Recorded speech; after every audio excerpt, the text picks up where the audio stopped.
Hello everyone, welcome back to my channel and welcome to the promised review of Korn's new album, The Nothing. I mean, it's just as incredible as I knew it was going to be, but as I mentioned in my last video, I did say that I was like taking notes the entire time that I was listening to it because I knew I wanted to make a video on it, so that's what this video is going to be. I'm going to go into detail, not about every single song, but probably most of them, just some things I noticed, maybe things that like other songs or artists that the songs reminded me of. And, you know, there's probably going to be some music theory, not that much, but I'm pretty nerdy, so it'll be there. Okay, so looking at the album overall, it does very much sound like a combination of the band's last two albums, which are The Paradigm Shift and The Serenity of Suffering. More so The Serenity of Suffering, but with The Paradigm Shift, they did have a lot of sort of electronic synth influence on it, which was kind of interesting, and there was a little bit of that in this new album, but it was more so a continuation, I suppose, from The Serenity of Suffering, which was quite dark, quite interesting, that kind of thing. So starting with the first track, The End Begins, it is very similar to Dead, which is the first song on Issues. Take a shot every time I reference The Wall. Door, whatever. The albums. It sounds very similar, both with the bagpipes intro, with the sort of... I don't really know how to explain it. I think I wrote dark and light juxtaposition. So the sound of the music, you know, it's a major key, but the lyrics and the feel of the song are very dark and very painful. I mean, he's literally crying in the intro, kind of like the end of Daddy from the first album. It's a very interesting way of opening up the album because it's not a very long track, much like Dead from Issues, but it's like a precursor to the rest of the album because of the way it sets everything up to be a weird mix of light and dark in that way, if that makes sense. I don't know. Another song I wanted to talk about is the song The Darkness is Revealing. I thought this song was super intriguing with the way that it uses minor and major thirds in the chorus. So one thing that I really like in music, and I can't really like succinctly describe it, I can't really concisely describe it, but it's like when a band is using open chords, so it's like A, and it's not really clear if it's major or minor, but maybe because of the heavy sound you would assume that it's minor, but then they use a major third in the vocal melody. I don't know if you know what I'm talking about, hopefully you do, but that's what they do in the chorus of the song, and so it's very interesting because it gives it that sort of moderately unsettling vibe, but it's very interesting to hear. Also, the bridge sounds a lot like the song Evolution from their Untitled album, so that was cool because I do really like that song. Okay, Idiosyncrasy.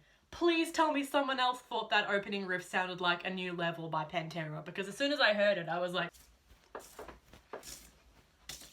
Very much a Dimebag worthy riff. I reckon he would be proud of it. Very heavy, driving, low, just good riff. Another element of music theory that I really like is the flat 7. I don't really know how well I would be able to explain what that is, but if you want to learn about like music modes and things like that, I'll put a link in the description to a really good video that you can watch, and that will explain what the flat 7 is.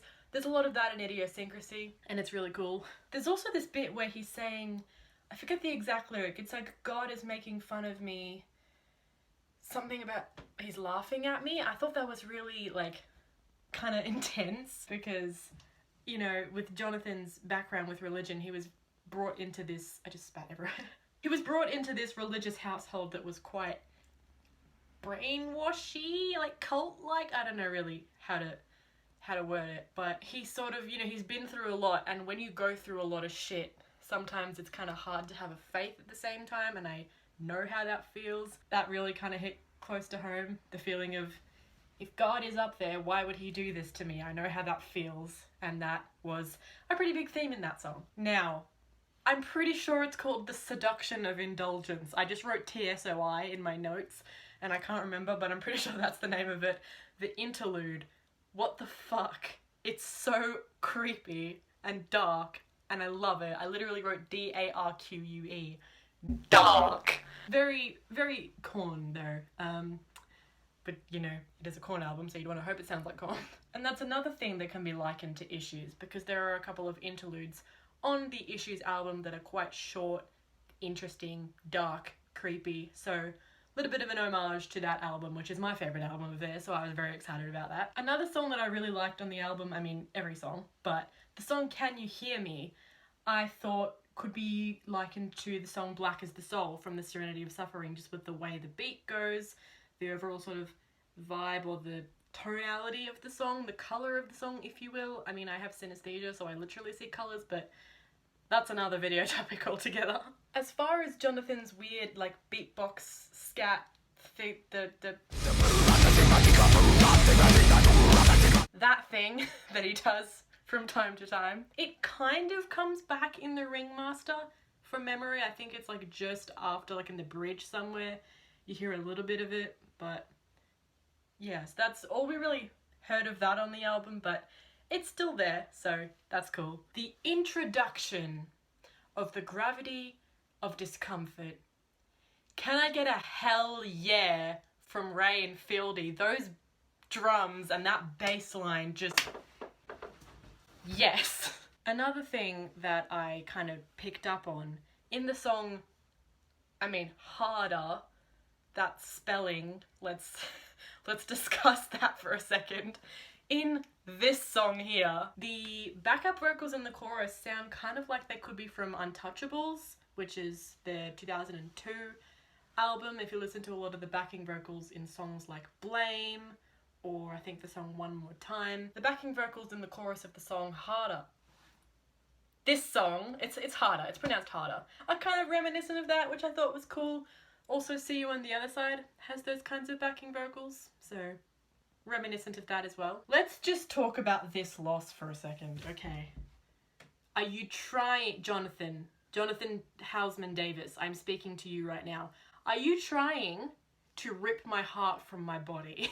Most of you would probably be aware of the fact that unfortunately Jonathan's wife Devon passed away last year, which was very hard on pretty much the entire fan base. I was very emotionally touched by it, but you know, obviously it was a very difficult situation for Jonathan, and that really shines through in this song particularly. I thought the introduction, the way it uses the raised seventh, is very spooky sounding, which, you know, Korn are really good at their atmospheric music, I suppose, especially in the introductions of songs, so that was very evident there. And finally, Surrender to Failure, the final track, because we can't end things on a happy note, we have to just end on death. A couple of things. First of all, I really understand, again, like I was saying with the other, what was I saying with the other song? With Idiosyncrasy, I understand how it feels to really feel as though you've failed something or someone, and to be so deep in that self-hatred that he's really expressing in that song. And the other thing that I wanted to say about that song is that it sounds straight off Black Labyrinth. It could have easily been one of the songs on Jonathan's solo album, which is also incredible if you haven't listened to it. If you're into like world music and rock and like goth rock, that's a good album. And if you listen to Surrender to Failure, it could easily be on that album. All in all, it was just an absolute masterpiece of an album, and one thing that I really admire about Korn is that they always change up their sound enough to be new and fresh, but not so much that it's like, this isn't Korn anymore. I mean, maybe there are some albums where you could kind of say that, but like even those ones I do actually still enjoy. But overall, great album. Really good use of atmosphere, just the changes in pace between the songs, keeping it true to their sound but also changing it up so that we can have something new to listen to. I'm very excited to get the CD because it's probably finally come to stores where I live, which is Australia. I usually don't get albums until a couple of weeks after they come out because I wait for the CD because I'm like that. But yes. I'm going to wrap this video up. Hope this was enjoyable, I guess. If you haven't listened to the album yet, go do that. I would recommend streaming it on YouTube or Spotify or whatever, or buying the CD like I will eventually. If you liked this video and you want to see more metal related videos, I don't only listen to metal though. Like, I do listen to other genres, so I might make videos about that as well. I might also make videos about my spiritual stuff, like astrology and shit that makes people think I'm going to hell. God, that's so irrelevant right now. Anyway, if you were interested in seeing more album reviews, music related videos, you can click subscribe. I've been gaining subscribers, not that fast, like I wouldn't expect to be gaining them really fast, but quicker than I expected lately, so that's pretty cool. Hi guys, I make videos. Anyway, that's it for this video. I will see you in the next one. I don't know when it's going to be uploaded or what it's going to be, but hopefully soon, and something interesting, because I have a lot of different videos planned. I might actually be making a video about some metal related books that I've been reading lately, if you want some recommendations for that. So yeah, stay tuned for my next video, and I will see you then. Bye, and thanks for putting up with me. Like a combination of the paradigm shift and the serenity of the suffering. Serenity of the suffering, I'll edit this out. They are fucking hell. Take 3. And the other thing I wanted to say about that is that it sounds straight off